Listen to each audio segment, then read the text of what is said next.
देश भर में सर्दियों ने अपनी दस्तक दे दी है।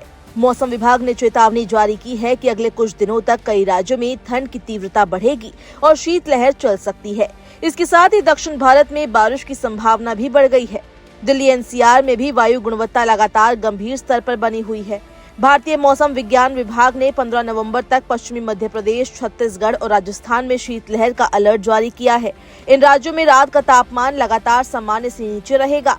मौसम विशेषज्ञों का कहना है कि ठंडी हवाओं के सक्रिय होने से दिन और रात दोनों समय लोगों को तेज ठंड का सामना करना पड़ सकता है।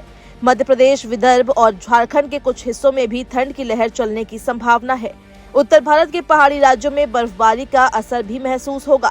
उत्तराखंड और हिमाचल प्रदेश में विशेषकर लाहौल स्पीति और मनाली में भारी बर्फ गिरने का अनुमान है। वहीं उत्तराखंड के चमोली, नैनीताल, मसूरी और रुद्रप्रयाग में शीतलहर का कहर बढ़ने की संभावना है। उत्तर प्रदेश और बिहार में सर्दी ने पैर पसारने शुरू कर दिए हैं। मौसम विभाग ने बताया कि इन राज्यों में रात के समय तापमान में गिरावट के कारण ठंड और बढ़ सकती है। विशेष रूप से उत्तर पश्चिमी बिहार और पूर्वी उत्तर प्रदेश में शीतलहर चलने की संभावना है। बक्सर, भोजपुर, रोहतास, औरंगाबाद, अरवल और भभुआ को छोड़कर अधिकांश जिलों में न्यूनतम तापमान 16 से 18 डिग्री सेल्सियस के बीच रहेगा।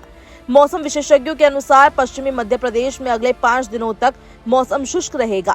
इंदौर, भोपाल, सतना, जबलपुर और राजगढ़ सहित कई जिलों में गंभीर कोल्ड वेव की स्थिति बन सकती है। ये ठंड लगातार अगले 5 दिनों तक जारी रह सकती है। देश की राजधानी दिल्ली की बात करें तो वायु गुणवत्ता लगातार गंभीर स्तर पर बनी हुई है।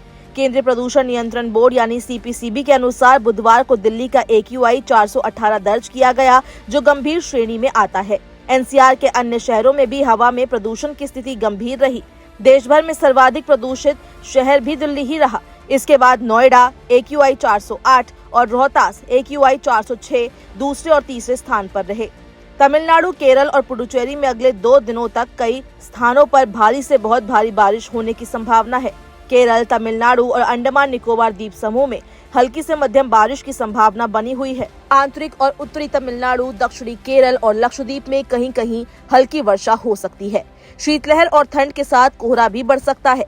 उत्तर प्रदेश, बिहार, पंजाब, हरियाणा और उत्तर राजस्थान के कुछ हिस्सों में हल्का सा मध्यम कोहरा छा सकता है। इससे सड़क और रेल यातायात प्रभावित हो सकता है। विशेषज्ञों का कहना है कि सुबह के समय दृश्यता कम होने से लोगों को अतिरिक्त सावधानी बरतनी होगी। इस बार देश भर में ठंड जल्दी दस्तक दे चुकी है और इसका असर दिसंबर तक लगातार महसूस होगा।